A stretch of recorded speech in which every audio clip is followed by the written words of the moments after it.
त्रिकालदर्शी, कैलाशी, अविनाशी भगवान शिव, जिनकी पुनीत पावन शिव महापुराण की कथा, ये दोनों ही चल रहा है,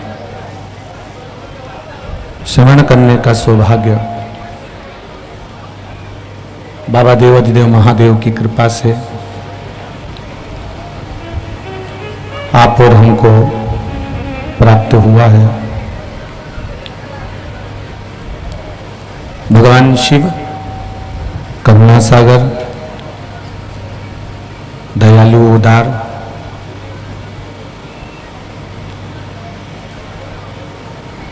जो संपूर्ण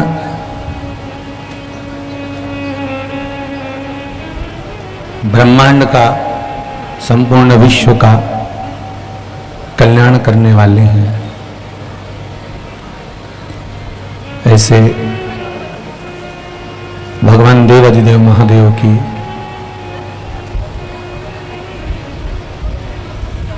पुनीत पावन शिव महापुराण की कथा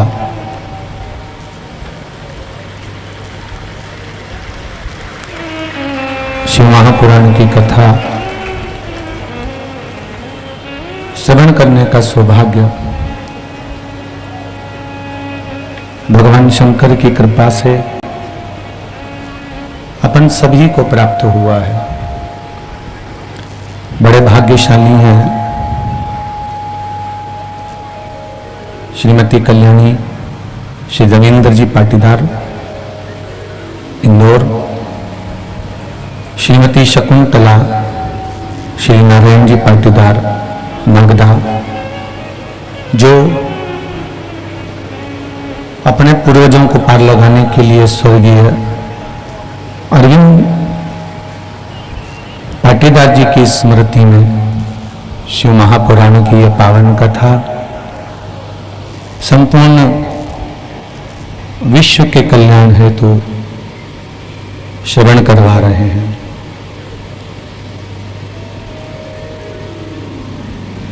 बड़ी कठिनता से, बड़ी मुश्किल से ये मनुष्य का देह मिलता है, मानव का शरीर प्राप्त होता है।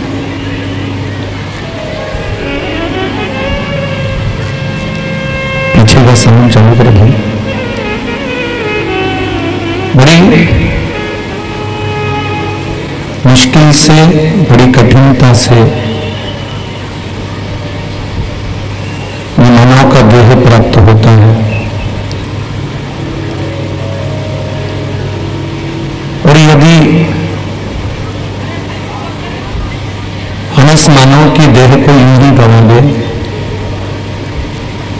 तो फिर इस जीवन का कोई मूल तत्व नहीं।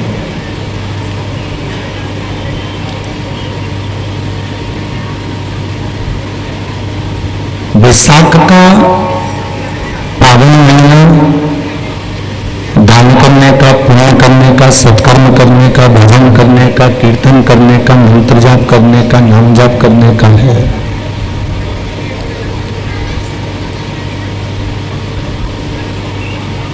जिसको माधव मास भी कहते हैं, और यही वो महीना है, यही वो मास है जिसके अंतर्गत हम भगवान शंकर से आरोग्यता प्राप्त कर सकते हैं। भगवान शिव से हम रोग मुक्ति का कोई साधन प्राप्त कर सकते हैं।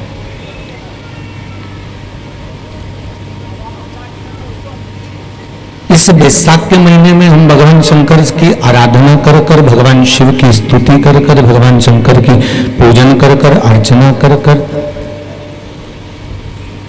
या भगवान शंकर को थोड़ा सा भी कुछ समर्पित कर कर हम भगवान शंकर से आरोग्यता प्राप्त कर सकते हैं।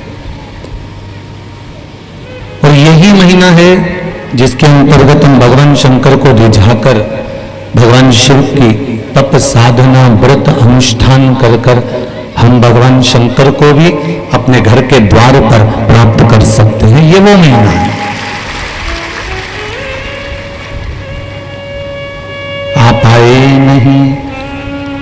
और सुबह हो गई, मेरी पूजा की थाली धरी की धरी रह गई। क्यों नहीं आए? क्या कारण था नहीं आने का? क्या कारण था कि भगवान का दर्शन नहीं हो पाया? क्या कारण था कि भगवान से मिलन नहीं हो पाया?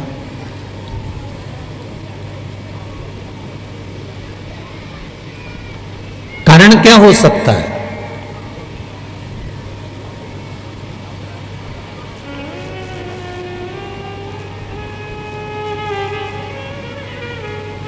सारी दुनिया के लोग व्रत कर रहे हैं और सारी दुनिया के लोग शिव जी को एक लोटा जल चढ़ा रहे हैं, सारी दुनिया के लोग शंकर भगवान को एक बेलपत्र चढ़ा रहे हैं, सारी दुनिया के लोग भगवान शंकर की आराधना कर रहे हैं। दुनिया वालों के भी तो काम हो रहे हैं। अगर भगवान हमको हमारे कार्य सफल करने में कुछ देरी कर रहा है तो समझ लेना कि कोई कर्म की फाइल बड़ी मोटी हो गई होगी, उसको काटने में, छुपाने में, रखने में थोड़ा समय लग रहा है, हो सकता है।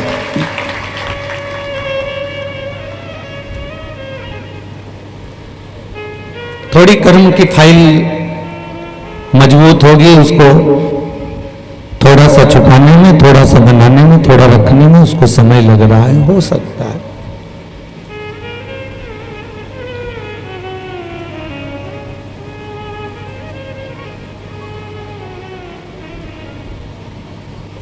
एक प्रश्न शायद पत्र यहां नहीं आया होगा, कक्ष में रह गया होगा। उसमें किसी बच्चे ने प्रश्न करा है कि पिता मर जाता है तो सेठ जी का कर्जा बेटे को चुकाना पड़ता है।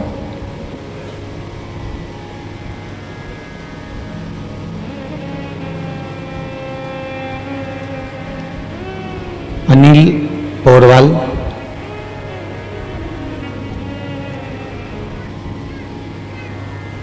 कोई जगह है, वहां से उसने पत्र लिखा है, नाम ध्यान में है। अगर मान लो पिता चले जाए तो सेठ का कर्जा बेटे को चुकाना पड़ता है। उसी तरह माता पिता अगर कोई कर्म बेकार करे तो उसका भोग क्या बेटे को भोगना पड़ता है? ये प्रश्न है। बच्चे ने बहुत अच्छा प्रश्न करा है, एक बार ताली बजाओ उस बच्चे के लिए, बहुत अच्छा प्रश्न। शायद वो पत्र यहां नहीं आया होगा, कक्ष में होगा, पर प्रश्न अच्छा है जो हमको समझना है।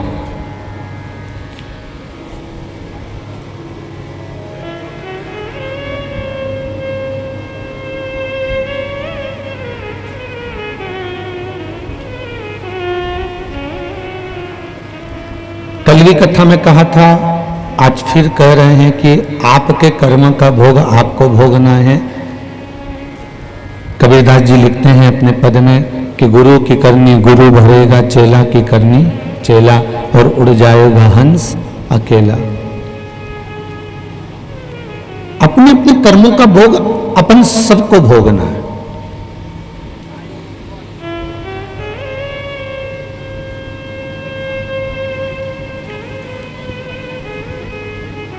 दूसरा इस कर्म का भोग नहीं भोगेगा वो।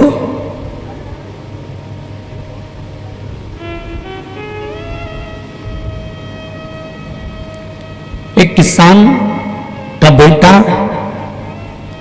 रोज रोटी लेकर आता था, रोटी उसने खेत में रख दी और पिताजी से कहा ये रोटी रखी है। पिताजी ने कहा जा वहां से जरा वो तगाड़ी उठा के ला और उसमें चना भर के लिया।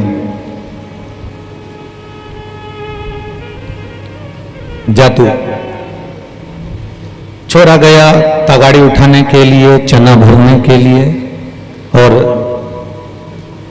इतनी देर में कुत्ता आया और वो कुत्ता उस रोटी पर मुंह मार दिया। उस रोटी को उसने, कुत्ते ने मुख मारा।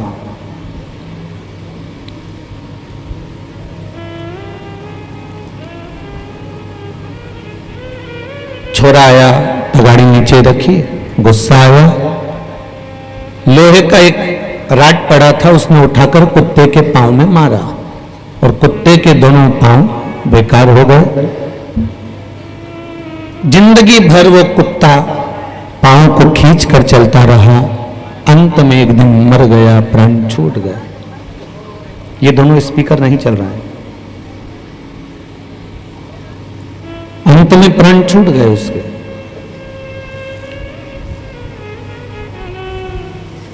और जब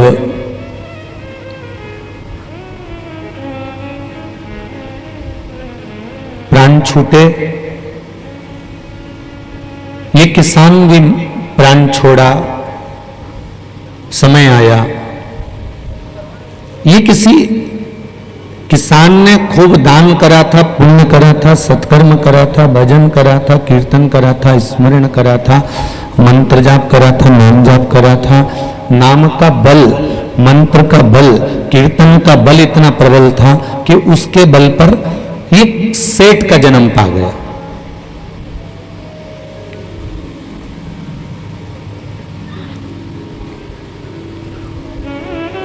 और सेठ का जन्म मिल तो गया, इसके घर में एक बेटा भी हो गया और बेटा भी दोनों पांव से विकलांग हो गया, वो भी रगड़ के चलता है। सेठ जी एक दिन पहुंचे एक गुरुजी के पास में और गुरुजी से जाकर निवेदन करा, गुरुदेव मैंने खूब दान करा, पुण्य करा, सत्कर्म करा, भजन करा, कीर्तन करा, मंत्र जाप करा, स्मरण करा, सब कुछ मैंने किया, पर एक बात मेरे को गुरुजी समझ में नहीं आ रही कि ये सब कुछ मैंने करा, सारा दान करा, पुण्य करा, संकीर्तन करा, पर मैंने ऐसा कौन सा कर्म करा था जिसके कारण मेरे घर में ऐसे बेटे ने जन्म लिया। गुरुजी ने कहा ये तुम्हारे कारण नहीं जन्मा है, ये अपने कर्म के कारण जन्मा है। पूर्व समय में तुम किसान थे, पक्षी को दाना देते थे, प्यासे को पानी पिलाते थे, पथिक के लिए तुमने भोजन की व्यवस्था करी। आज तुमको भगवान ने धन संपदा, दाजा, दौलत सब कुछ दे दिया, सब कुछ प्रदान कर दिया, और ये तुम्हारा पुत्र तुमको भोजन देने आया था और वो भोजन नीचे जमीन पर रख दिया और वो भोजन कुत्ते ने मुख मार दिया और इसने एक सरिया उठाकर उस कुत्ते के पांव में मार दिया। कुत्ते के पांव खराब हो गए तो इसको भी उसके जैसी जिंदगी जीना पड़ रही है, क्योंकि इसने मारा।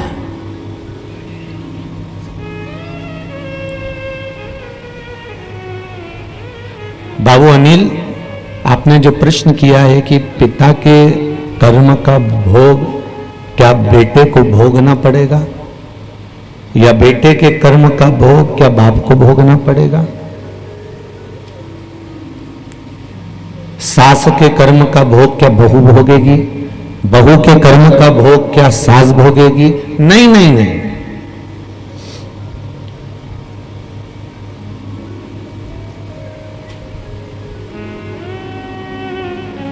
तुम्हारी कमाई का पूरा परिवार हकदार होगा।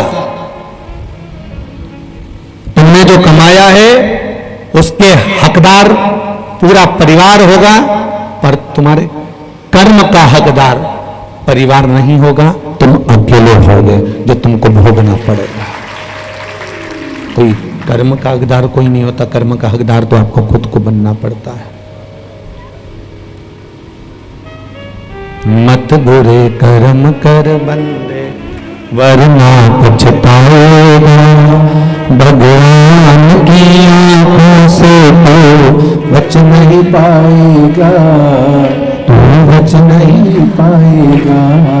हरियो अज्ञानी मत करना दानी, तेरे कर्म का फल भी तू ही पाएगा, जैसा किया तूने तेरे आगे आएगा।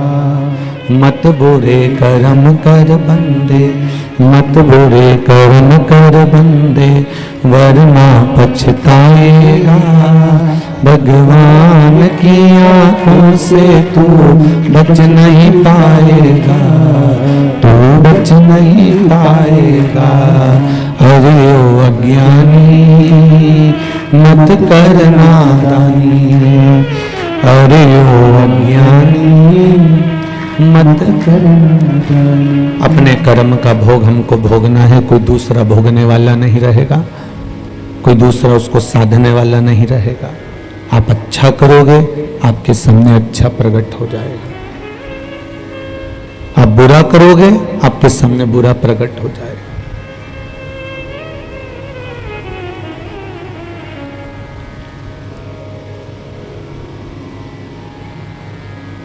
एक बार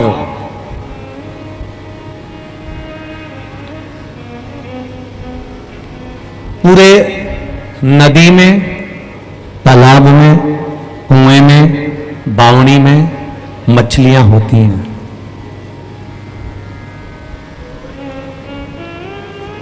तालाब में भी हैं, समुद्र में भी हैं, बावड़ी में भी हैं, कुंड में भी हैं, सभी जगह मछलियां हैं, सब जगह। शिकारी जाल बिछाने वाला या कांटा लगाने वाला जो होता है, वो इन पूरी मछलियों को पकड़ लेता है क्या? जम के तो बोलो जरा, नहीं पकड़ पाता। जितनी उसकी जाल में आती है उतनी वो पकड़ाई में आ जाती है। जितनों के लिए उसने कांटा लगाया है बस वही कांटे में फंस जाती है।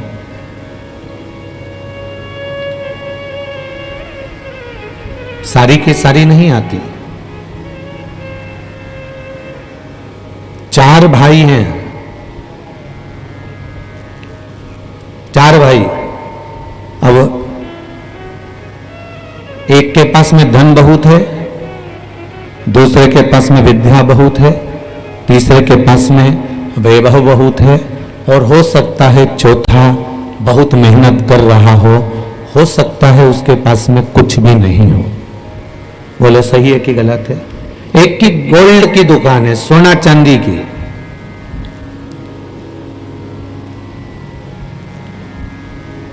एक ने खूब कमाया तो शोरूम डाल लिया,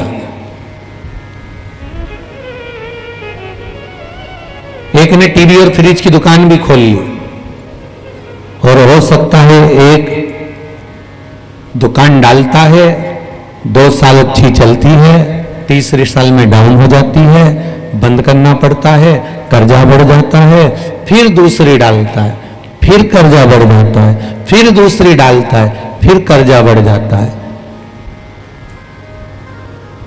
एक परिश्रम में लगा हुआ है, बहुत मेहनत करना पड़ रही है। और एक कोई मेहनत कर ही नहीं रहा, भगवान की ऐसी कृपा है कि उसके यहां तो बरकत बढ़ती चली जा रही है।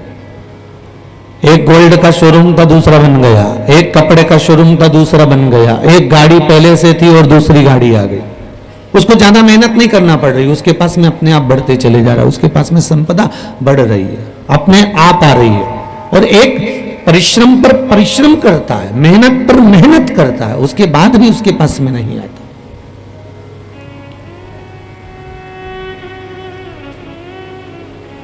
फिर वो जिसके पास में नहीं आता ना, वो ना जाने कदम कितने बाबा जोगी के हो जाता है, ना जाने कितनी बैठकों को हो जाएगा।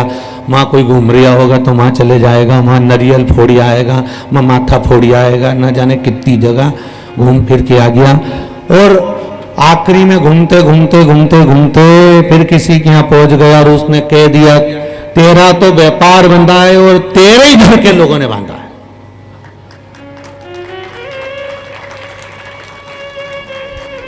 उसने घूमते घूमते बोल दिया कि तेरे ही घर के लोगों ने बांधा है। अब उसके दिमाग में बैठ गया, मेरा बड़ा भाई अच्छा, मेरी बड़ी भाभी अच्छी, मेरा परिवार अच्छा, सबके यहाँ खूब संपदा है। उसने आकर अपनी पत्नी को बताया या पत्नी ने पति को बताया कि मैंने माँ पूछा था, मैं मायके गई थी तो माँ ऐसा बोल रहे थे कि ये तेरे ही घर के लोगों ने बांध दिया। अब ध्यान गया कि इनमें से किसी एक ने बांधा है, क्योंकि इनका तो अच्छा चल रहा है, सारा घर तो इनका बढ़िया फल रहा है, बस मुझे ही दुख झेलना पड़ रहा है। तो मुझे ऐसा लगता है कि इनमें से किसी ने बांधा होगा। अब उसकी समझ में इतना सा नहीं आ रहा, बांधने वाला तेरा ही बांधा, अंबानी को क्यों छोड़ दिया?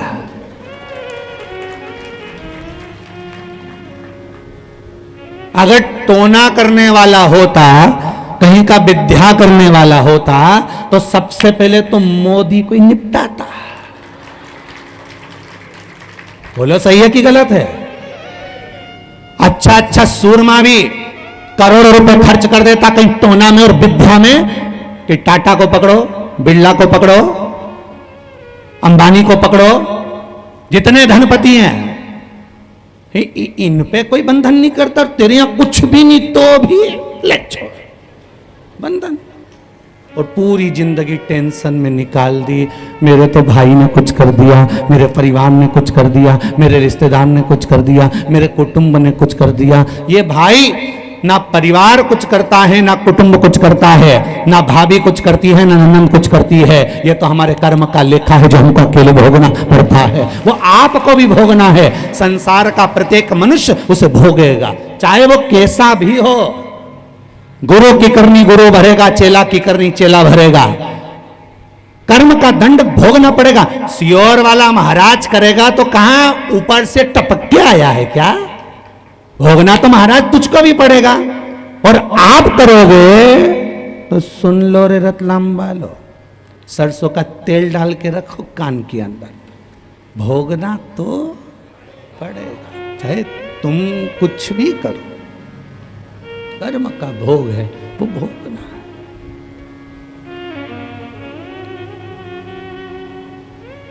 मरते ही तुम्हारे गधेड़ी जिस पे तुम मरे ना, वो गोदड़ी फेंक देंगे। जो कपड़े पहने वो, बोलते जाओ जल्दी जल्दी, फेंक देंगे सब, और नया फर्नीचर बना के उस पे सुला देंगे। एकदम शानदार फर्नीचर बनता, लास्ट वाला। पूरे कमरे का फर्नीचर इतना सुंदर नहीं होता जो आखिरी वाला फर्नीचर सुंदर होता है। एकदम शानदार बेड, उसमें भी हवा की पूरी व्यवस्था, नीचे से जाए। डनलप का गद्दा में तो बॉडी को पसीना आए इसलिए घास पे सुला दिया जाए। कितना जोरदार फर्नीचर। पूरे मकान में ऐसा फर्नीचर नहीं होगा। बोलो सही है गलत है? जो फर्नीचर आखिरी में बनता, क्या जोरदार। और बनाने वाला कोई मिस्त्री नहीं होता, अपने ही परिवार वाले सारा फर्नीचर बना दे, एक से बढ़कर एक, और के बनाए और कस। अरे उलंग से खींच, हाँ खींच उधर से, अच्छी दम क्या। वो तो इनका बस नहीं चले, नहीं चढ़ के देख ले और पकड़ ला।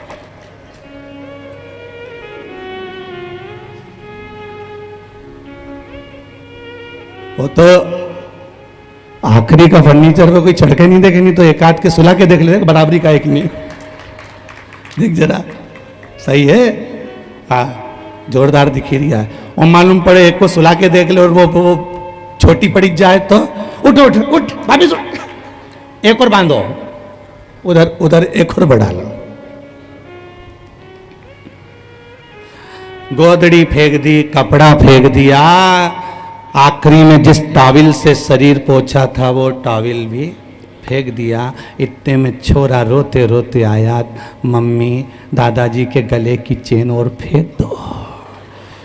इतने में तो मम्मी पल्लू डालती डालती बोली चुप रहे छोरा चुप। और फिर इसको याद आई तो इन्हें अपने पति के पास जाके बैठ के पांव पकड़ के ससुरा का रो रही थी और पति से कह रही थी चेन रह गई। और फिर निकाल अरे वो चोटो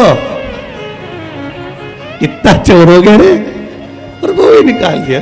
क्या जीवन।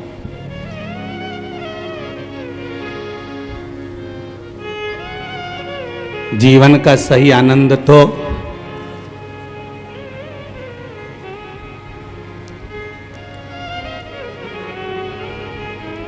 प्रेमलता संजय जी दुबे, जलज सफला सांकला, जलज जी सांकला मित्र मंडल, भंवर जी पाटीदार मथुरी वाले, सही जीवन का आनंद तो ये लोग ले रहे हैं। जो रात्रि को लोग सोते हैं उनके लिए भोजन बनाकर लाकर बांट कर खिलाकर चले जाते हैं। चेन यहीं पड़ी रह जाएगी, अंबारियां सब भरी रह जाएगी, अलमारी में रखे कपड़े धरे की धरे रह जाएंगे। बैसाख महीना में जो कथा मिली है ये दान और पुण्य और सत्कर्म करने के लिए मिली है कि इन हाथों से कर चलो, जिंदगी का कोई भरोसा नहीं। एक कोरोना में तो बच गए, तुम्हारे पास में और भगवान के पास में बहुत आइडिया है, तुम्हारे पास कम, भगवान के पास ज़्यादा है।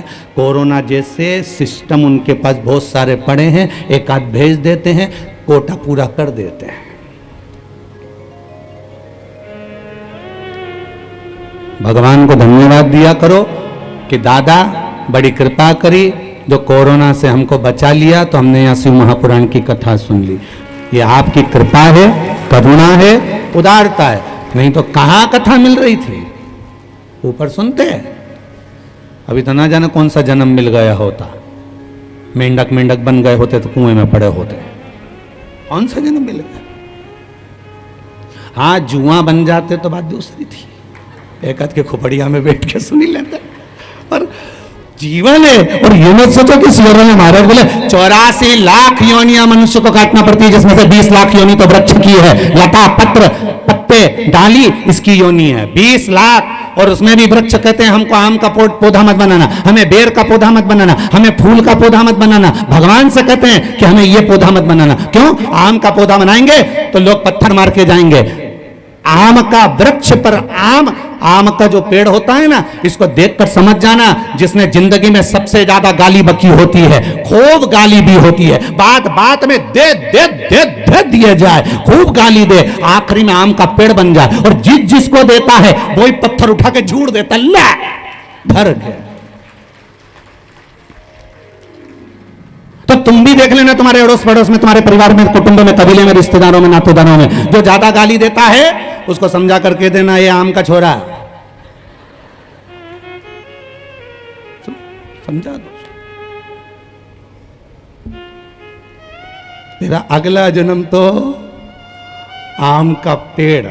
और जो माताएं दिन भर घर में मुंह फुला के रे, जब भी बोले ऐसी बोले कि मेंढक झड़े, जब बोले और ऐसा झगड़ा करे और अब शब्द बोले, ताना दे, गाली दे, आड़ी टेढ़ी बोले, वो बेरी का पेड़ बन जाए, बेर का पेड़। उनके भी बहुत झूड़े लोग, धड़ से खूब झूड़े एकदम से। वैसे तो तुम मत चिंता करना, तुम तो कहीं नहीं बनोगा।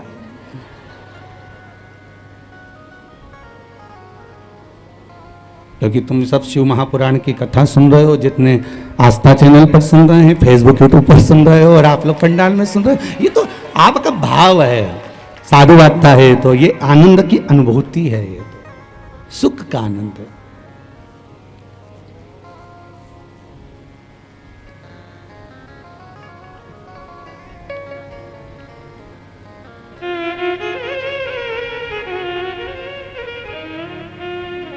बस शिव से कहना कि ये जीवन जो दिया है ये कर्म को भोगने के लिए, कर्म भोगने के लिए बड़ी मुश्किल से मिला है।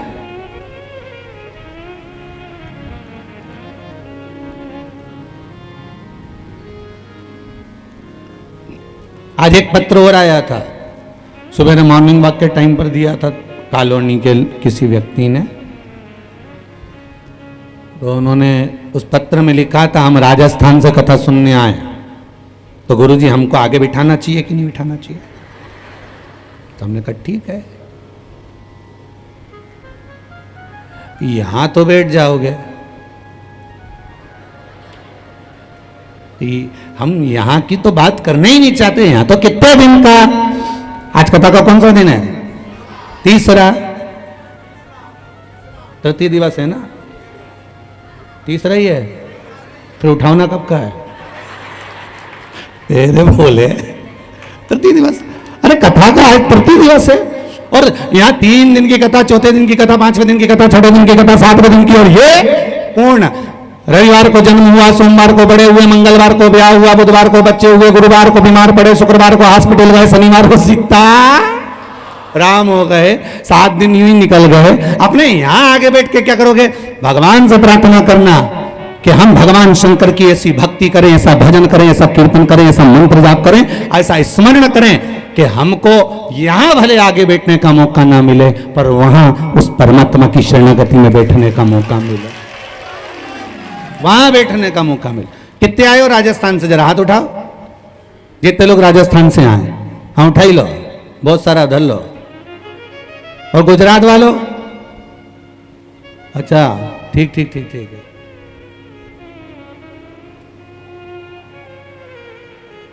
कृपा हो शिव की महाराज, उसकी करुणा बिना कुछ नहीं। तेरे डमरू की धुन सुन के मैं काशी नगरी आई हूँ। तेरे डमरू की धुन सुन के मैं काशी नगरी आई हूँ। तेरे डमरू की धुन सुन के मैं काशी नगरी आई हूँ। तेरे डमरू की धुन सुन के मैं काशी नगरी आई हूँ। मैं काशी नगरी आई हूँ। मैं काशी नगरी आई हूँ। मैं काशी नगरी आई हूँ। मैं काशी नगरी आई हूँ। मैं काशी नगरी आई हूँ। मैं काशी नगरी आई हूँ। मैं काशी नगरी आई हूँ। मैं काशी नगरी आई हूँ। मेरे भोले ओ बम भोले, मैं काशी नगरी आई हूँ। मेरे भोले ओ बम भोले, मैं काशी नगरी आई हूँ।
काशी में मुक्ति है। सुना है हमने वो बोले तेरी काशी में मुक्ति है। सुना है हमने ओ बोले तेरी काशी में मुक्ति है। सुना है हमने वो बोले तेरी काशी में मुक्ति है। उसी मुक्ति को पाने को मैं काशी नगरी आई हूँ। उसी मुक्ति को पाने को मैं काशी नगरी आई हूँ। मेरे भोले तो बम भोले मैं काशी नगरी आई हूँ। मेरे भोले तो बम भोले मैं काशी नगरी आई हूँ। ओहो बड़े भाव से आनंद के साथ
ओ भोले तेरी काशी में गंगा है।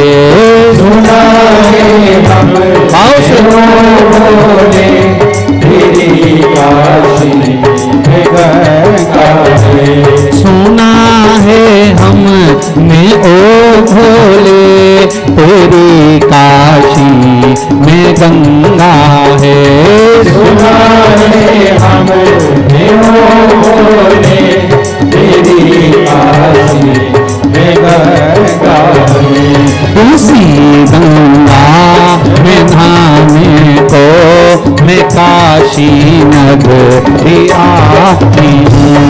उसी गंगा को पाए को मैं काशी नगरी आई हूँ। मेरे भोले ओ बम भोले मैं काशी नगरी आई हूँ। मेरे भोले ओ बम भोले मैं काशी नगरी आई हूँ। दोनों हाथ बड़े प्रेम से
वाले भी दोनों हाथों से बड़े आनंद से जय हो।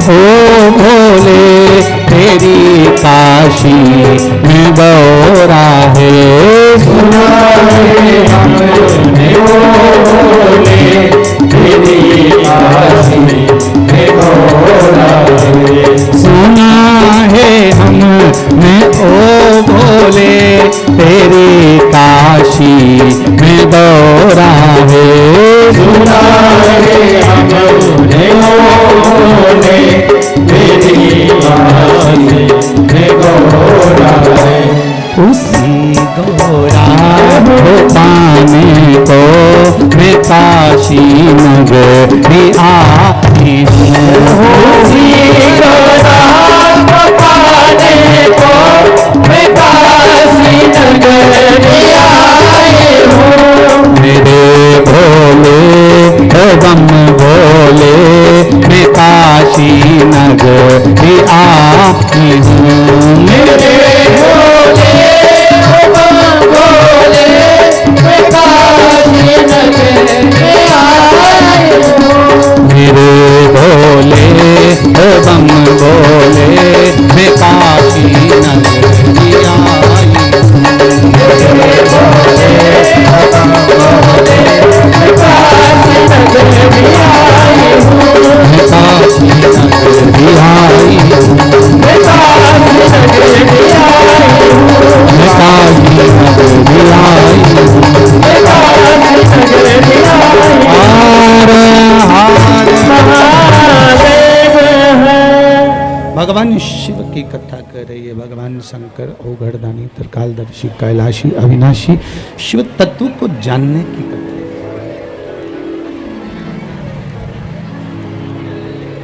पहचानना, शंकर का भजन करना, कीर्तन करना, स्मरण करना, मंत्र जाप करना, शिव भक्ति में लीन होना।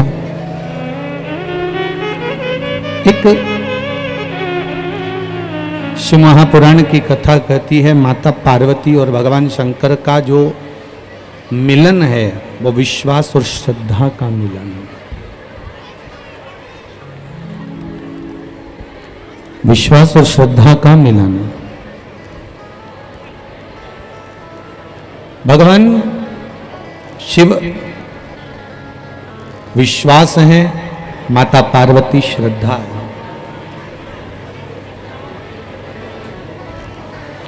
अगर मौका मिले, योग कभी ऐसा जीवन में मिले कि कभी शिव मंदिर में आप लोग गए हो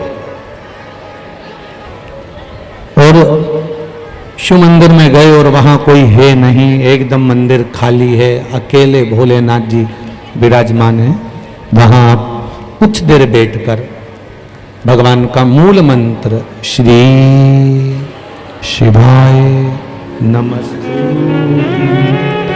श्री शिवाय नमस्ते, श्री शिवाय नमस्ते।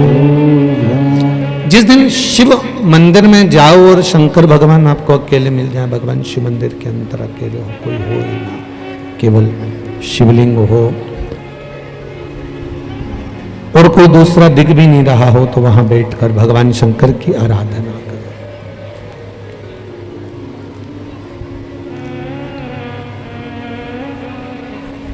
शिव भक्ति में थोड़ा डूबने का प्रयास करें।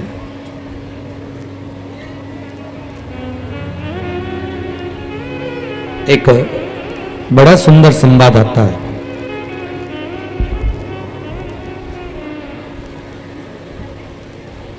कभी कभी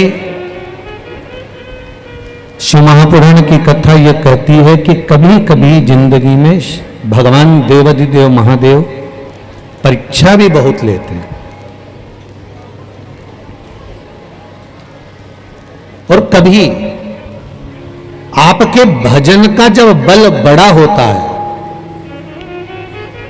आपकी तप साधना का, आपके भजन का, कीर्तन का, स्मरण का, मंत्र जाप का, नाम जाप का बल बड़ा हुआ होता है, तो शिव पुराण कहती है कि भगवान शंकर देवताओं के कहने पर परीक्षा जरूर लेते हैं, पर उस परीक्षा में आपको उत्तीर्ण भी करते चले जाते हैं। ये शिव कृपा,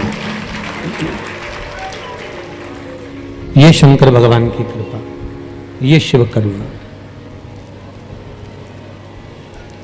तेरा ही दिया मैंने खाया पिया है, तेरा शुक्रिया है, तेरा शुक्रिया है।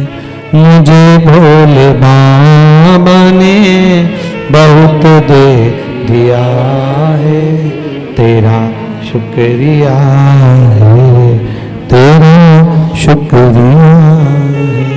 ये परीक्षा के साथ में भगवान उत्तीर्ण भी करते हैं।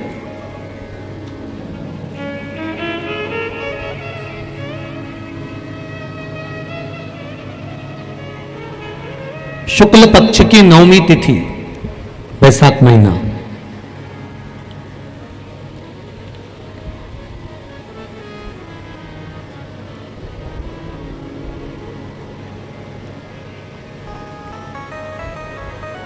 पीला चंदन घिसकर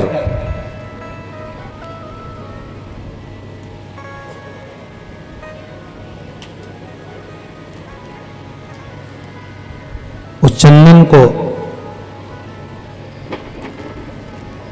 एक सुंदर पीपल का कोमल पत्ता, कोमल पत्ता मतलब एकदम, एक तो पीपल का होता है कड़ला पत्ता, एकदम कड़क हो जाता है, और एकदम होता है कोमल पत्ता।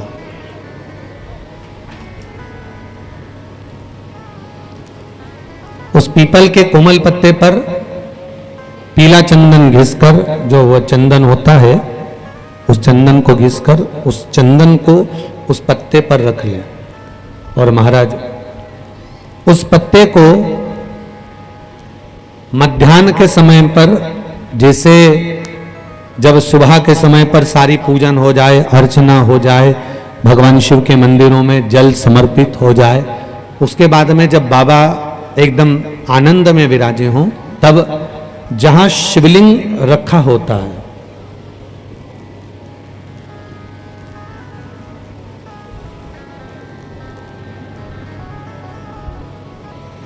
जैसे ये शिवलिंग है और ये कटी भाग जहां शिवलिंग रखा हुआ है, इस कटी भाग पर जहां शिवलिंग रखा है, उसके पास में ही 3 उंगलियों से चंदन का लेपन उस कटी भाग पर करना है।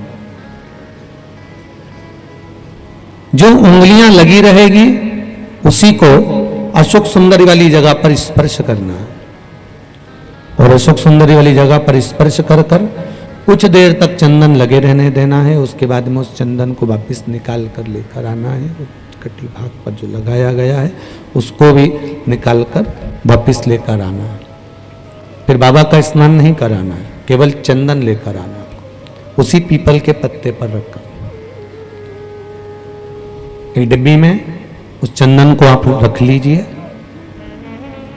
कुछ दिन जिसकी नेत्र ज्योति कमजोर है, चश्मा लग रहा हो, श्रवण शक्ति कमजोर हो, सुनाई कम दे रहा हो, उसके कंठ से इस ठोड़ी तक उस चंदन का तिलक लगाना प्रारंभ कर दीजिए, और नेत्रों के नीचे थोड़ा सा वो चंदन लगाना प्रारंभ कर दीजिए।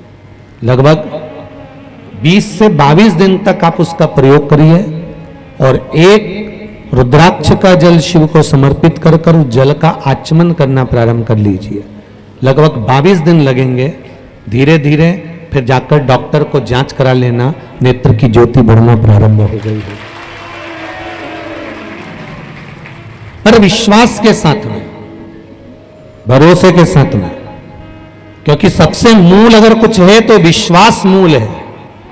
मानो तो मैं गंगा मां हूं और ना मानो तो बहता पानी। अगर आपका विश्वास प्रबल होगा, भरोसा अगर प्रबल होगा, विश्वास अगर प्रबल होगा तो भगवान मिलेगा, और अगर विश्वास नहीं है तो परमात्मा नहीं मिल सकता।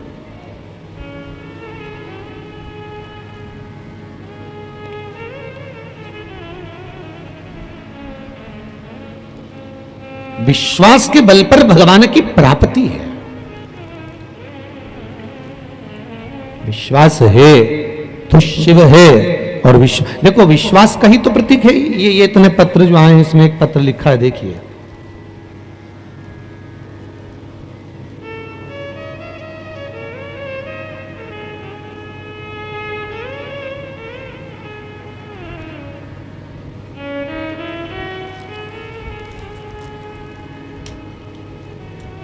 गुरुदेव, यशोदा परमार, खाचरोद जिला उज्जैन से हूं। कहीं बैठी हो तो खड़ी हो सकती हैं, दोनों हाथ हिला दीजिए। यशोदा परमार, खाचरोद जिला उज्जैन है, कहीं दिख रही है? अच्छा, दूर है क्या? ठीक है, कैमरे वालों की निगाह पहुंच जाए तो ठीक है, देख लीजिएगा। एक तो पब्लिक भी इतनी है कि कैमरा का डब्बा भी छोटा होगा, कहां भरे इनको।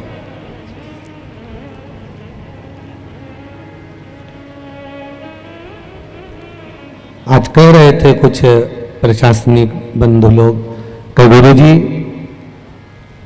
रतलाम के इतिहास की पहली इतनी पब्लिक है जो रतलाम में दिख रही है। रतलाम के इतिहास की पहली है।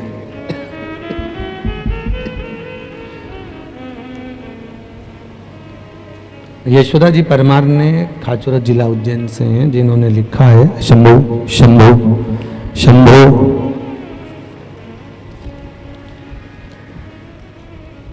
अस्थमा की बीमारी थी 2006 से। 16 वर्ष से लगातार मैं जूझ रही थी। अहमदाबाद, बड़ौदा, उदयपुर और जयपुर गई। जयपुर में भी डॉक्टर ने सारी पद्धति से सब कुछ किया, पर वो बीमारी नहीं गई। गुरुदेव, 4/3/2022 को फुलेरा दूज के दिन धतूरे की जड़ वाला प्रयोग आपने जो बताया था सीहोर से, वो किया। 2006 से जो अस्थमा की बीमारी चल रही थी गुरुदेव, अब वो अस्थमा की बीमारी बिना दवाई के ठीक हो गई है, बाबा की कृपा हो गई है। ये अस्थमा की बीमारी, खींचकर बोलना पड़ रहा बाबू, सेट करिए। अस्थमा की बीमारी वो 2006 से जो चल रही थी, 16 वर्ष से लगातार, अब वो ठीक हो गई है।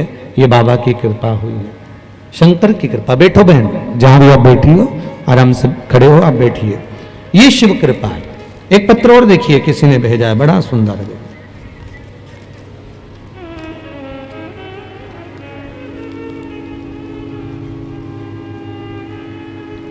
मेरा नाम श्याम कुंवर, पति सरदार सिंह, गांव बदनारा, जिला रतलाम से हूं। दिनांक 17 अप्रैल रविवार को शाम 5:30 पर घर के पास खेत में मेरा बेटा वीरेंद्र सिंह मशीन पर काम कर रहा था। तभी अचानक ट्रैक्टर रिवर्स आ गया और मशीन पीछे आ गई, जिससे मशीन के टायरों के बीच में से मेरे बेटे को निकाला हुआ। ट्रैक्टर के बड़े टायर के नीचे मेरा बेटा आ गया। पास में सभी घबरा गए। आवाज आने पर सभी दौड़ कर गए और टायर से बेटे को निकाला गया। बाद में सिर पर चोट बहुत आई थी, पर शिव महापुराण की कथा का जो मूल मंत्र था, श्री शिवाय नमस्तुभ्यम, ये जपना मैंने प्रारंभ कर दिया था। मुझे विश्वास था मेरे बाबा पर कि वो घात नहीं होने देगा।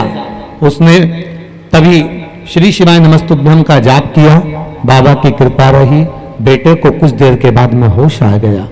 हॉस्पिटल ले गए रतलाम के, और हॉस्पिटल में सीटी स्कैन किया गया, जिसमें डॉक्टर ने 5 पसलियां क्रैक बताई और लीवर लीकेज बताया।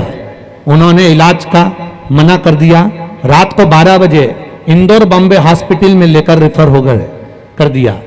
फिर इंदौर गए, वहां पर भगवान शिव की कृपा से डॉक्टर साहब से बात की, पर निरंतर श्री, जरा जम के तो बोलो, श्री शिवाय नमस्तुभ्यम का जाप करते रहे।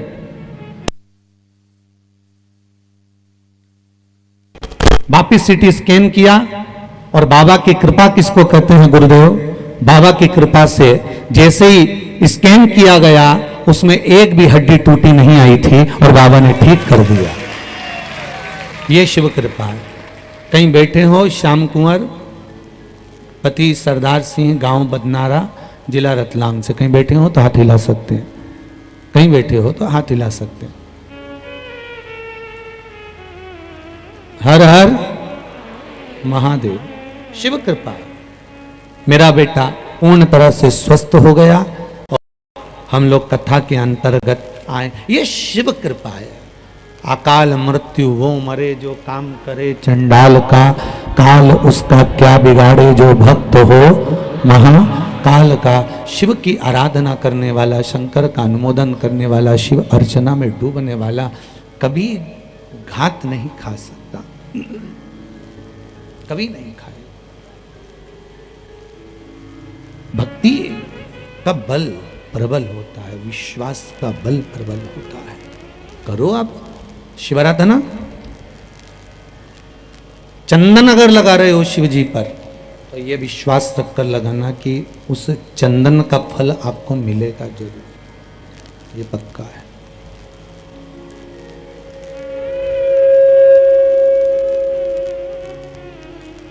आप अगर 1 लोटा जल चढ़ा रहे हो तो ये आपको प्राप्त जरूर होगा, चाहे कुछ भी हो उसका आपको मिलना है। अब एक बड़ा सुंदर संवाद आया, बड़ा सुंदर संवाद। एक आपको लगता है कि भगवान केवल आपकी परीक्षा ले रहे हैं, या आपको ही दुख दे रहे हैं, या आपको ही कष्ट दे रहे हैं, और उस कष्ट का कोई निवारण ही नहीं हो रहा, ये आपको लगता है।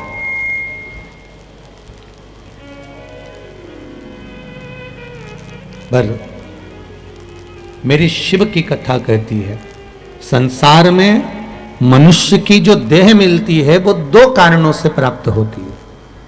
मानव का जो शरीर मिला है वो केवल 2 कारणों से मिला है। एक कर्म का भोग भोगने के लिए, और दूसरा भगवान का भजन करने के लिए। शंभो शंभो शंभो शंभो शंभो शंभो शंभो शंभो। एक कर्म का भोग भोगने के लिए, और दूसरा भगवान का भजन करने के लिए। ये मनुष्य की देह मिली है।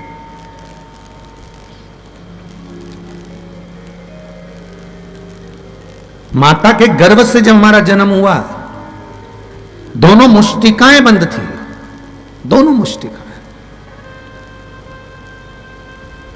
और माता के गर्भ में ही हमने संकल्प ले लिया था, प्रण कर लिया था कि माता के गर्भ से जब निकलूंगा तो भजन करूंगा, भजन करूंगा, भजन करूंगा। पर माता के गर्भ से निकलते से मैं तो भोजन करूंगा, भोजन करूंगा, और भोजन करूंगा, और भोजन करूंगा, और इतना भोजन में लीन हो गया कि भजन तो उसका छूट,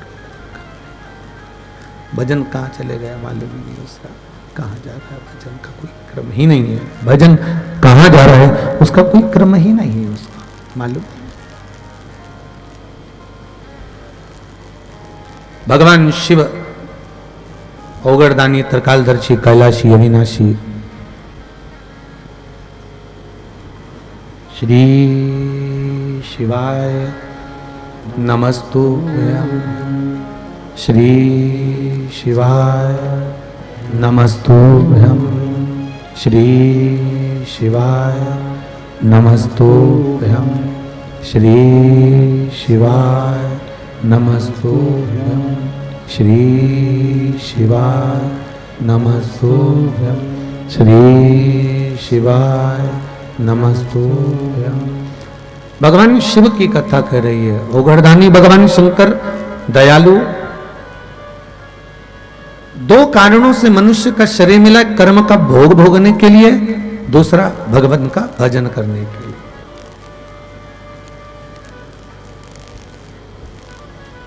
पर इस कर्म को भोगना मनुष्य के शरीर के भीतर और उस भोगने के साथ में भगवान का भजन करना, ये दोनों बहुत कठिन काम। अभी का आपको चरित्र सुनाते हैं। एक इंदौर में एक जजमान परिवार में उनका बेटा कोरोना महामारी में शांत हो गया। सूचना मिली, गए, मालूम पड़ा कि बहू ने जितने भगवान थे, घर में जितने भी भगवान थे, ठाकुर जी, शिव जी, लड्डू गोपाल जी वगैरह, देवी जी, कुल देवता जी, ये सबको उन्होंने कपड़े में बांधा और उनको अलमारी पे रख दिया।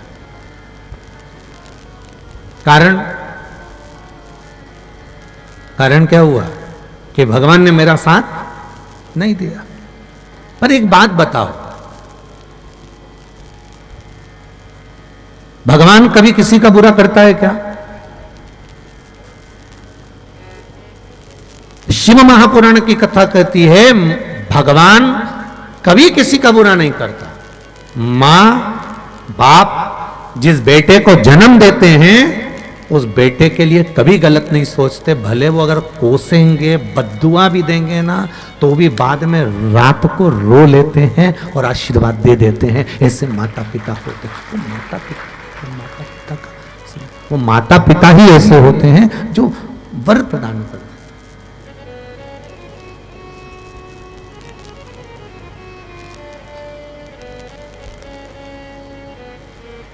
जो वर देंगे।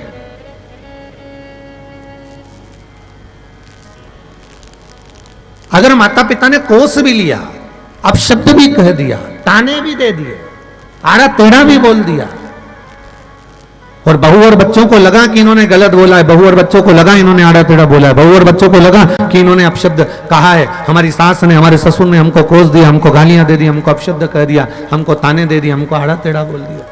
उनको लग रहा है कि इन्होंने अपशब्द बोले हैं, इन्होंने ताने दिए हैं, इन्होंने आड़ा टेढ़ा बोला है।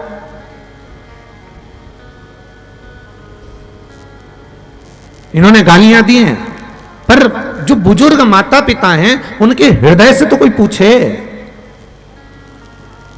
उनकी चित्तवृत्ति से, उनके मन से तो कोई पूछे कि वो कितना कितना रोए हैं अपशब्द कहने के बाद भी, ताना देने के बाद भी, गाली देने के बाद भी, आड़ा बोलने के बाद भी, कितना रोए हैं। उसी तरह परमात्मा ने अपने इस भूमंडल पर, इस भूमि पर हमको जन्म दिया है। मेरे भगवान ने आपको यहाँ भेजा है अपने घर में। ये ब्रह्मा ब्रह्म लोक में निवास करते हैं, भगवान विष्णु वैकुंठ लोक में निवास करते हैं, भगवान शंकर मृत्यु लोक में निवास करते हैं। अगर मृत्यु लोक में मेरे परमात्मा ने आपको भेजा है, अपने घर में अगर भगवान ने रखा है, तो आपका जिंदगी में कभी वो बुरा नहीं कर सकता, कभी बुरा नहीं करेगा। करेगा तो अच्छा ही करेगा।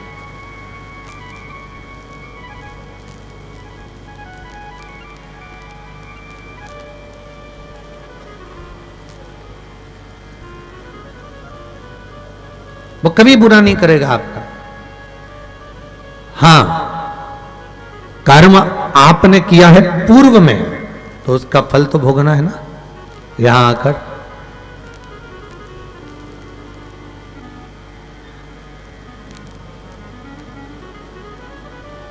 अच्छा, एक बात बड़ी बड़ी सुंदर बात है महाराज, ये भी एक समझने वाली बात है। बहुत ध्यान देना इस बात के लिए।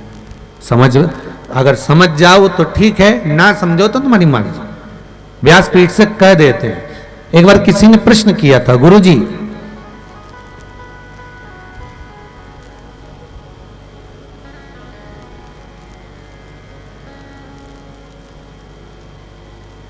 हम जो भगवान को, हम जो गौ माता को रोटी देते हैं, हम जो गाय को रोटी देते हैं वो रोटी आखिरी की या पहले की, सबसे पहली या आखिरी, दोनों में से सबसे पहली रोटी देते हैं कि आखिरी की देते हैं?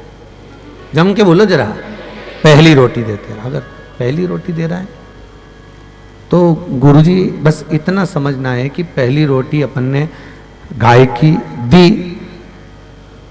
अब जरा दिमाग लगाइएगा, जरा मन से कहना मेरी माताओं, आपने सबसे पहली रोटी बनाई और तुमको यह मालूम है कि यह गाय को जाएगी। 100 में से 10 माताएं ऐसी होंगी जो उस रोटी को जैसे सबके लिए बनाती है वैसी बनाती होगी। 100 में से 10, बाकी की जितनी बची है 90 उसको मालूम है गाय को देना है। जा सही है कि गलत है? अरे बोलो तो जरा जम के, सही है ना? अब उसको तुमने बस केवल ऐसा करा और दे दिया।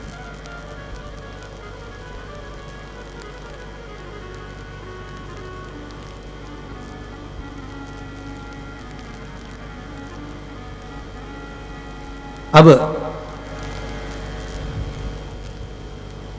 अगर उस रोटी को भी तुम जैसे पति के लिए बड़ी गुनगुनाती हुई, गीत गाती हुई, बच्चों के लिए जैसे प्रेम और स्नेह के साथ में बनाते हो, अगर वैसे ही दिल से, हृदय से, चित्त से, मन से बनाकर गाय माता को खिलाते तो दूसरा जब जन्म आपका मिलता, जब आपका जन्म दूसरा मिलता तो ये पक्का है कि शरीर में कोई रोग खड़ा ही नहीं होता।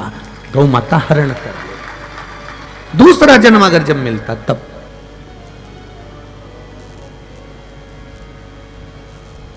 नामदेव जी महाराज तो कुत्ते के पीछे भागे थे तो घी का कटोरा लेकर भागे थे, और कुत्ते के पीछे भाग रहे हैं और घी का कटोरा लेकर जा रहे हैं कि ये कुत्ता जो रोटी खाएगा वो घी लगी खा लेगा। मेरा नारायण आज रूखी रोटी ना खाए इसलिए घी का कटोरा लेकर चले, घी का पात्र।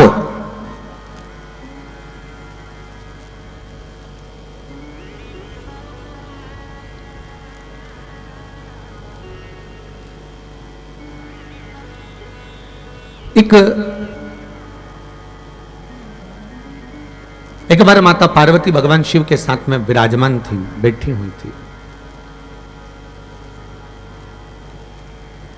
भगवान देवाधिदेव महादेव पास में आकर विराजित हुए। तभी देवऋषि नारद का आगमन हो गया। श्रीमन नारायण। और देवऋषि नारद का जब आगमन हुआ, देवऋषि नारद का जब आगमन होता है तो आज माता पार्वती जी ने देवऋषि नारद को देखा तो नारद जी श्रीमन नारायण श्रीमन नारायण श्रीमन नारायण करते करते आ रहे थे। तो नारद जी से माता पार्वती जी ने पूछ लिया, क्या बात है नारद जी, कहां से आ रहे हो? नारद जी बोले, मैं सारे भूमंडल पर, पूरी पृथ्वी पर भी भ्रमण कर रहा हूं, देवलोक में भी भ्रमण कर रहा हूं, सभी जगह पर मैं भ्रमण करते करते करते करते सभी जगह से आ रहा हूं। महाराज बोल, काशी विश्वनाथ भगवान की 1 घंटे की कथा पुरानी लगा दीजिए आस्था चैनल पर, कथा विराम आज की। श्री शिवाय नमस्तुभ्यम। साउंड ठीक नहीं है, गला बहुत तकलीफ दे रहा है। कथा कल साउंड ठीक रहेगा तो वापिस 1 बजे से 4 बजे तक होगी। आज कथा 1 घंटे पहले विराम दी जा रही है। श्री शिवाय नमस्तुभ्यम। हर हर महा